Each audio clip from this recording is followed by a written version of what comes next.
Hey Rebels, my name is Matthew Barton. Welcome to the Rebellion Brewing Podcast. One of the things Saskatchewan does well is feeding the world. When it comes to craft beer, customers are asking deeper and more insightful questions about what's going into their glass more than ever before. Today, Lana Shaw returns to talk about her work with intercropping and what she's learned in 2021. So let's get into it.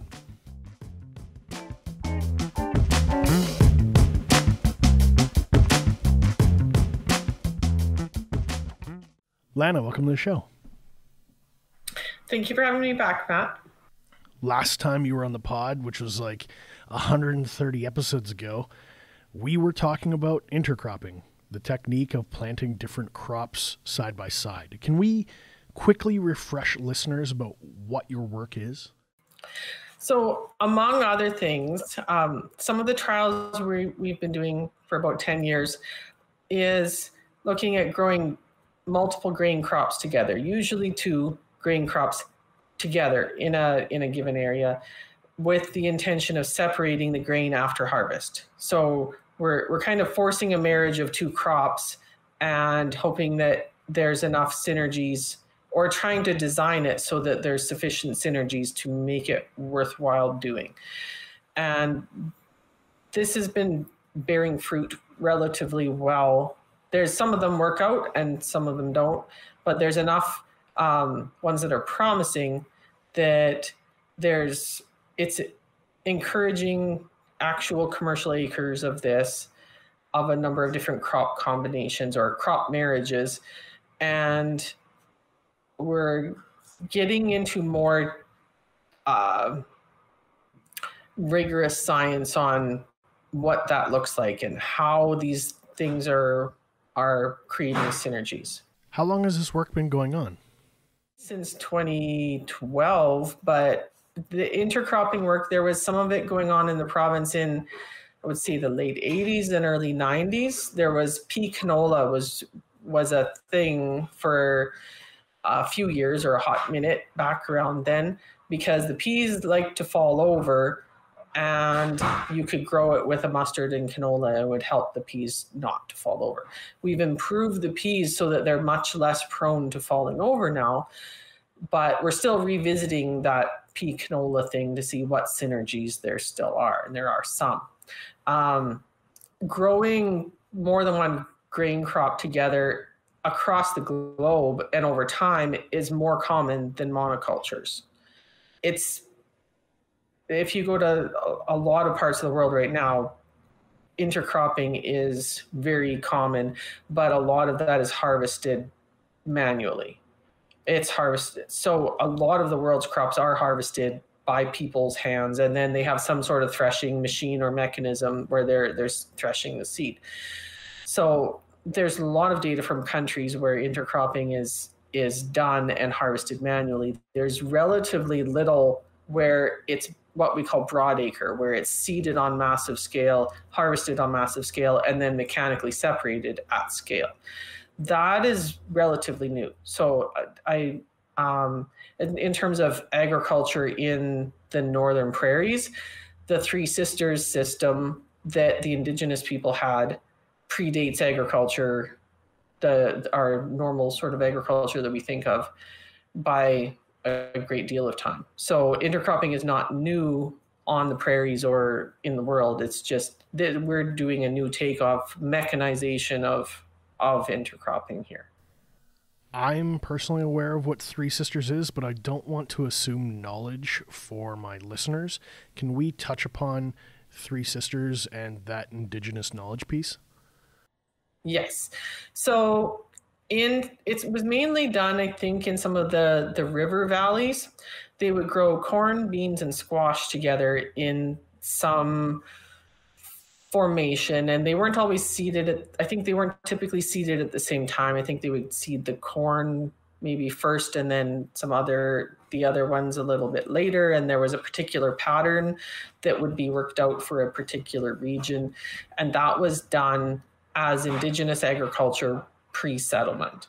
A lot of those river valleys were flooded when reservoirs were put in. So some of the places where that was done is now underwater.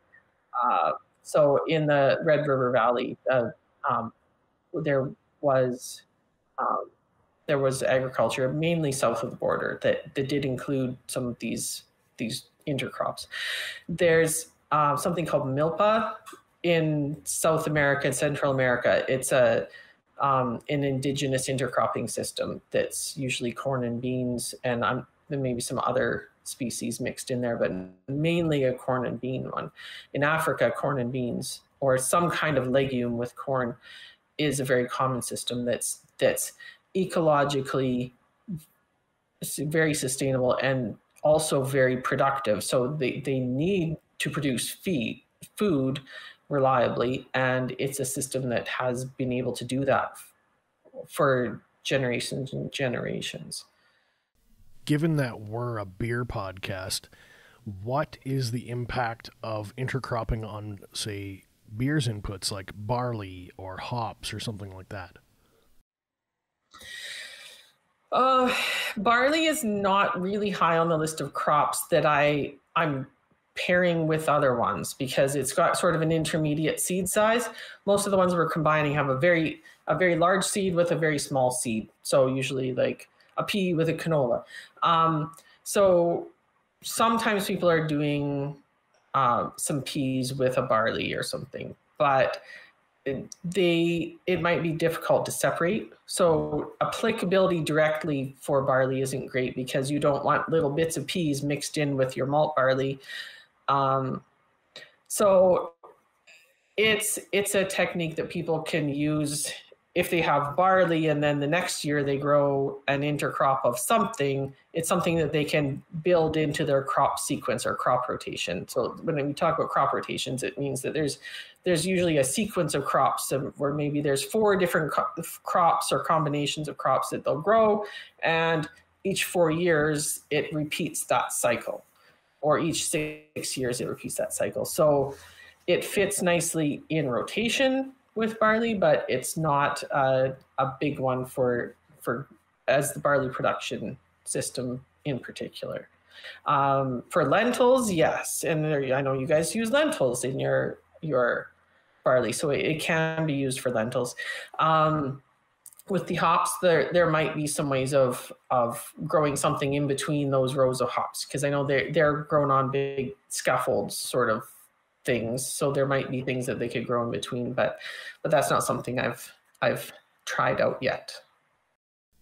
I know one of the things our consumers really care about is sustainability. So when you talk about that cycle of crops or something, to me the first word in my brain is sustainability. Is that true, or am I out to lunch? Sustainability is a big important concept that a lot of people have trouble defining. They'll define it however they please, and everyone's defining it in different ways. But when it comes down to it, sustainability isn't just about one particular piece of land or one particular farm operation. It's that you have agriculture that is continuing on in a profitable way for decades and decades and decades without running the batteries out on the system. It's sort of like if you look at I haven't been to Europe, but I've heard that if you go to Europe and look at the fields around a lot of the castles, the land's basically barren because they farmed the snot out of that soil until it was eroded and basically rendered unproductive. And that's what is not sustainable. So you need to maintain or improve your soil over time, not have it blowing away or degrading in some fashion.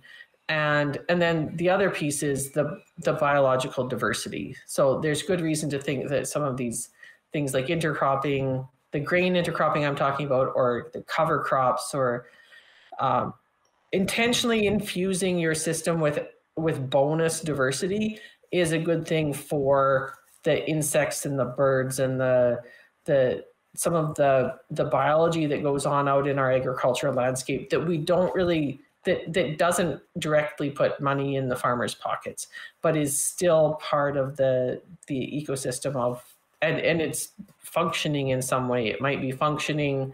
You have your beneficials, your so-called friendlies out there of insects and birds and rodents, and then sometimes you have your non-friendlies. You have the ones, the pests that are causing you way more grief than anything, and it's a lot more complex than people know when they're driving past a lot of these fields. We're trying to keep things in some kind of a balance where it's not just kind of collapsing into a major pest problem or a lack of production problem.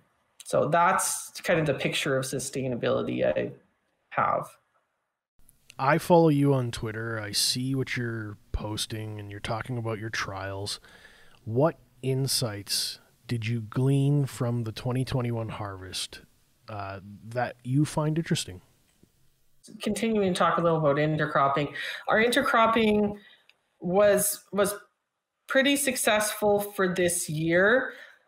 We had relatively low disease pressure. Diseases tend to like nice moist conditions. We had pretty hot, dry conditions. So there was still a benefit to growing the crops together, but we were missing that disease benefit. And normally we get quite a big benefit with reducing disease in these intercrops. So that piece wasn't really there. I'm not sure. We had intercrops seeded at a number of different times of the year, and a lot of different crops seeded at different times of the year. Establishment problems on some of them due to frost and drought kind of conditions, herbicide residue problems this year. One of our big challenges was some of the herbicides that were sprayed last year that normally break down by spring. Because it was so cold, it was cold and dry in the fall last year and cold and dry in the spring, they didn't break down. And we had a lot of plants that were dying or damaged by herbicides that normally would not be an issue. And that made this spring hard. Yeah, I don't have really big, I don't have a lot of big insights yet. We're just kind of through the thick of the harvest season. One of the ones that I've just got word on from 2020 season that we just managed to finish the analysis on was we had some intercropping trials done that just got completed over 2 seasons by the U of S. The soils department was in charge of them.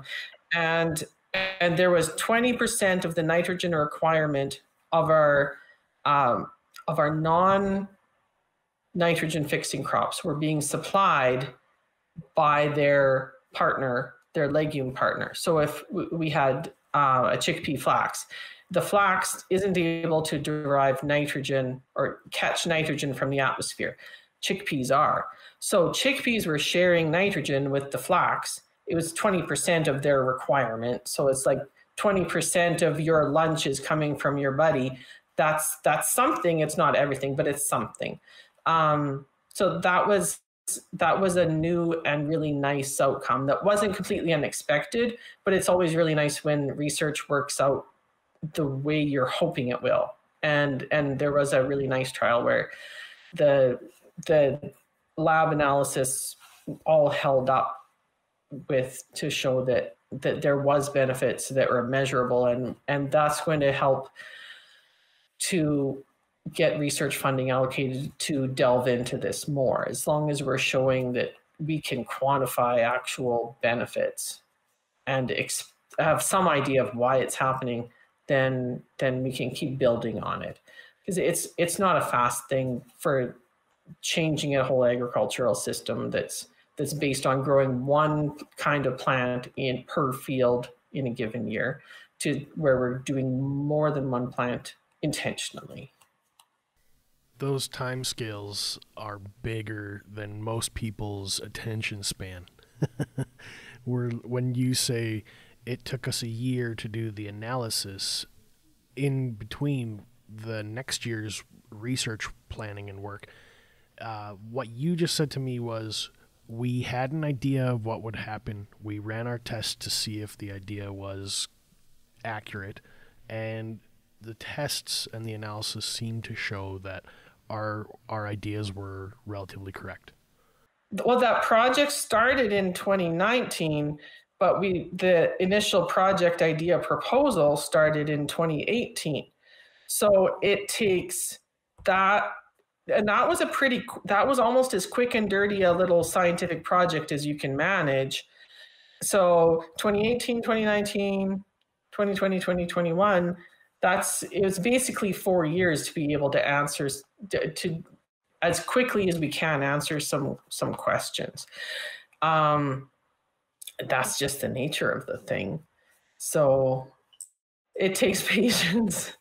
And yeah, some of this I've been working on since 2012, 2013. I've been at the research farm since 2010, and yeah, and everybody this time of year they want results from this year's projects, and I try to give them what I can, but there's some of it takes the really important questions take a more digging and analysis and lab work than it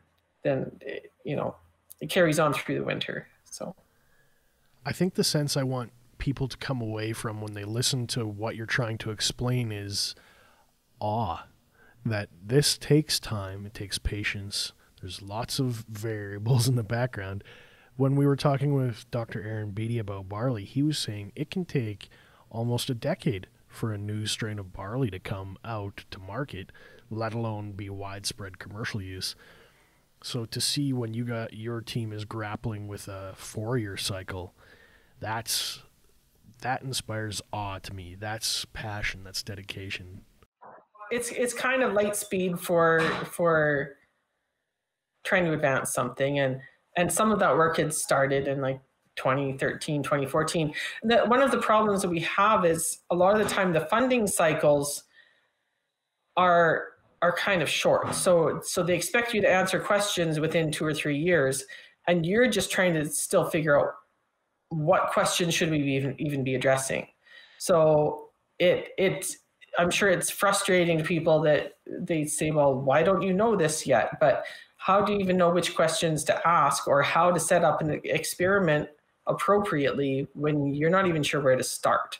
So some of the work that I've been involved in has been almost more exploratory research, and it's just starting to get to the point where it would be publishable, or we're generating trials that are useful enough to publish and repeatable enough that they can be published.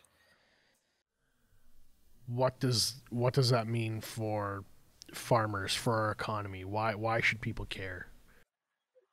Potentially, there's good reason to think, and there's a lot of people that are finding that this intercropping is putting more dollars in their pockets as farmers, but doing it in a way where they're able to reduce their use of some of the chemicals, which is what a lot of people in the non-farming world want to see. They want to encourage farmers to be using less chemicals, use them more sparingly at least.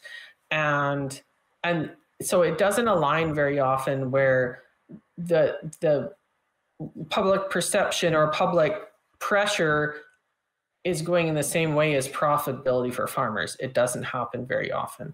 So that is a bright light that I see. It's why there's a gradual, it's relatively rapid in the time scales of agriculture, but it's kind of slow. If you talk to everybody else, they're like, well, why isn't this taking up half of the acres of agriculture yet? Well, agriculture does not change quickly. It just doesn't. It takes 10 years is fast for agriculture.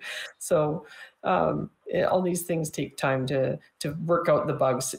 Farming by nature is kind of a conservative business, because if you change things and it doesn't work out, you might not be farming anymore. If you change things too fast, if you try to implement something that massively fails, then your farm is on the line, your business is, and your assets are on the line. So in that way, it's they have to really manage risk, really manage what changes can we make and still when we're not sure of the outcome, and still manage to pay our bills and pay ourselves and make our payments. One of the broader themes that we've been talking about this year was the drought, the lack of moisture. Did it impact your work at all, or did you learn anything from the weather conditions this year? That thing I mentioned about the herbicide residue carryover problem was a drought effect. And I was worried this spring, and it ended up being not as bad as I feared, as far as the plants just failing to establish. We ended up planting them into some not very dry conditions, and the herbicides were waiting there to kill them. And it was like Survivor Plant Edition this spring. Oh, then there was 2 frosts, and then heat blasting in between the frosts. It was the Survivor Spring Edition, and that was stressful. And then so finally we come to harvest, and there's definitely some of the variability in our yields and our trials reflects some of that Survivor Spring. So I'm going to be a little more aware of droughty springs and herbicide residue problems in the residual carryover problems in the future, and know a little bit more what that looks like. That's really all we can do. Like, our yields are down some, but compared with so many other locations where they're probably their data is not even meaningful because the plants hardly even grew, we are in relatively good condition. It's the farmers will say, well, which variety did the best under drought conditions? But it gets hard to interpret some of that, because when you're under such extreme drought, little tiny differences in the soil can make such a big difference on how those plants grew. So your variability could be really high. If you're talking about, farmers talk about bushels an acre, right? So if it's one plot went 2 bushels an acre and the other one went 4, it's like, well, what are you supposed to draw from that? They're both fails. And they should be getting like 30 or 40 or 50. So if you're getting less than 10% of what you would normally get, it's kind of all a fail. It's hard to know how you should interpret some of the results from some of the research from these drought years. But under sort of more moderate conditions where you're getting maybe 20% or 30% of a normal yield, then maybe you're still able to get some reasonable conclusions. So in some ways, there's some of this has been an unsatisfying, frustrating season because of some of those problems with variability. And you get to the end of the year and feel like you did all this work and the data's not worth anything, and why did I bother? But I think it's that way with all kinds of other things, that you don't expect it to work out all the time. If you're going to be very disappointed if there's no guarantees. And that's why, yes, I'm basically doing a very particular kind of farming, but I put myself more in league with the farmers than the non-farmers, because we're subject to so much of the same problems that they are. We're subject to the risk of weather. We're subject to all of the hail. We had hail damage. So we had 2 frosts, hail, heat blasting, and herbicide residue problems all this year. So given all of that, we made out pretty well. But it was a lot of hits we took this year. I know when I'm trying to explain to people, food prices are going up this year. Like, unfortunately, beer prices are going up, bread's going up. And everyone I've talked to on the agriculture side says, yeah, we got hammered. I don't know where to take it from there. It's such a downer, but I want to manage people's expectations. On the flip side, I wanted to kind of transition to a happy note. I know you were one of the lucky few that managed to hang on to some cherry lambic when we got our gold medal and we won Beer of the Year. Yeah. I still have a one in the fridge, and I told my husband that he can't drink it, and I'm saving it because But yeah, when I heard about the beer of the year, I happened to be drinking the cherry lambic at the same time. So that was kind of a coincidence. And I thank you for hanging on to some of that for me. I very much appreciate that. It was no problem. It was my pleasure to make sure that you got some beer of the year. Yeah, and we didn't know at the time it was going to be, but you know, that was pretty awesome.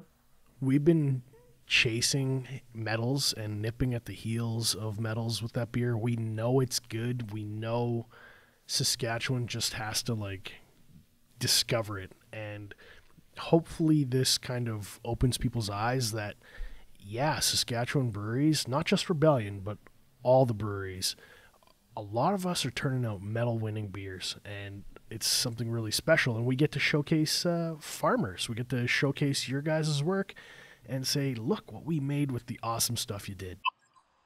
Yeah.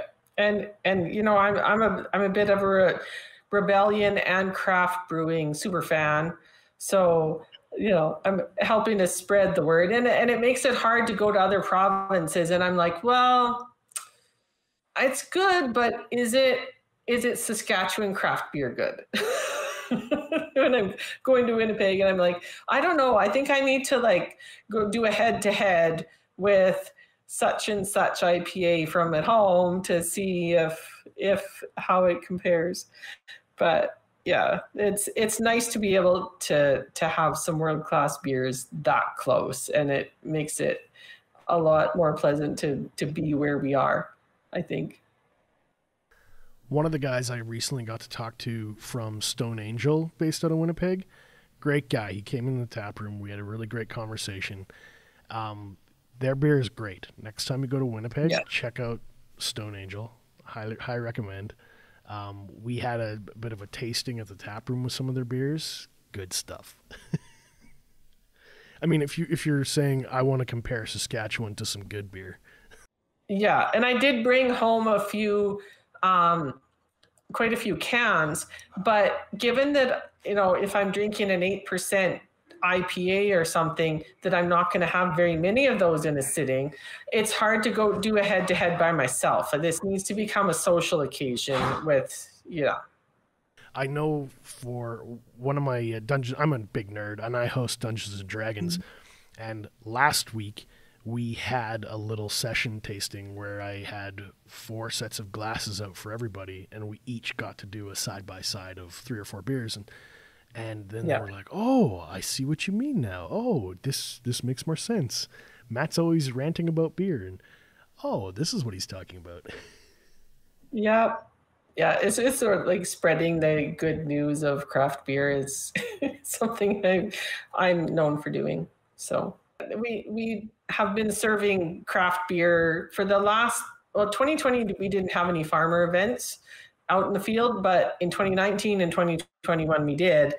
And that was all we had on offer was craft beer, because Sask Barley was donating some money for being able to support that, because craft beer uses so much more malt barley than the other kind of beer.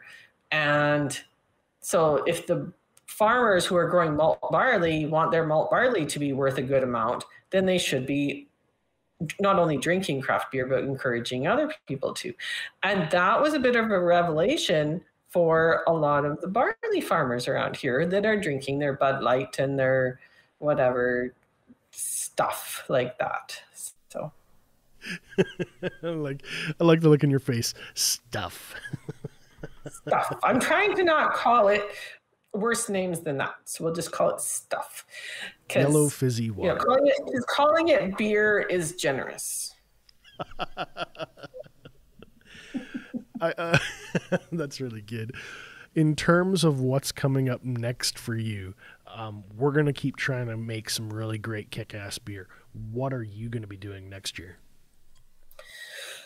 Oh, more crop research. I've got a lot of projects that are continuing on, and I've got a new helper, Ishida, that's taking on some of the more repetitive kind of researchy tasks, so that I've got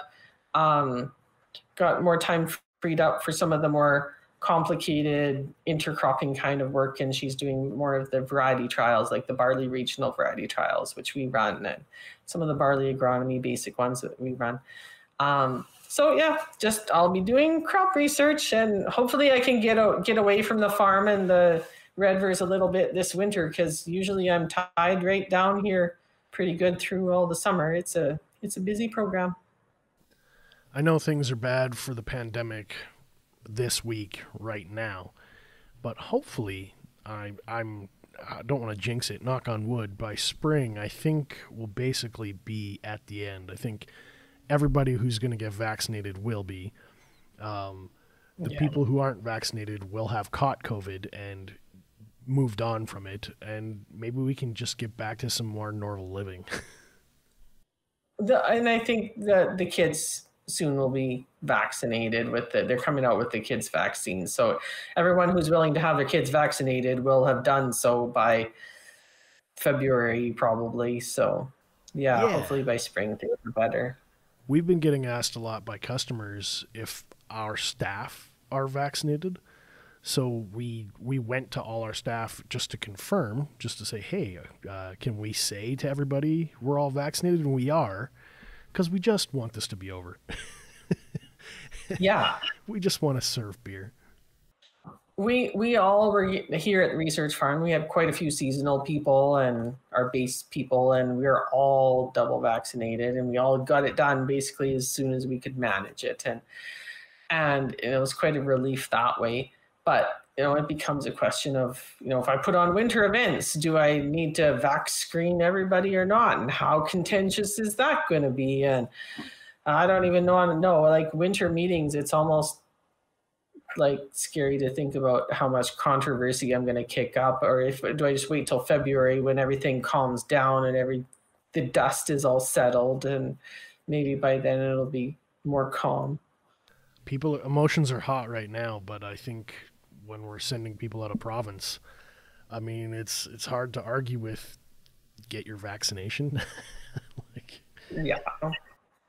And it's the southeast region where we are is one of the top Canadian hotspots, and that's not a good thing to be on the top of the pile for. I want to be on the top of the pile for great beer. Yeah, I want to be top of the pile for other better things than that. That's what I wish Saskatchewan was getting more headlines for your beer than for our COVID right now. We're trying really hard. We're trying really hard to make the news more positive and more gold medal wins maybe next year. And yeah, I guess I'm really excited to get to share a pint with you next year and sit down with you when you're not hair on fire doing crop trials. So I just want to say thank you for your time today. You're very welcome, and I will look forward to that pint. I'll go have one at home in the meantime pretty soon. Cheers. Cheers.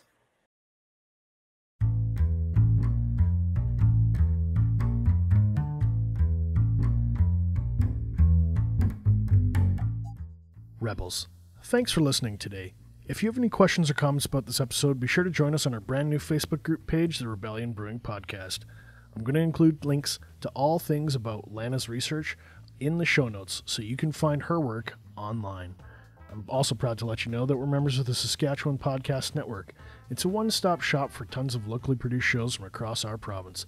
You can find them at saskpodcastnetwork.com. Be sure to follow us on Facebook, Instagram, and Untappd so you don't miss out on the latest in Sask craft beer news. Thank you for joining the Rebellion.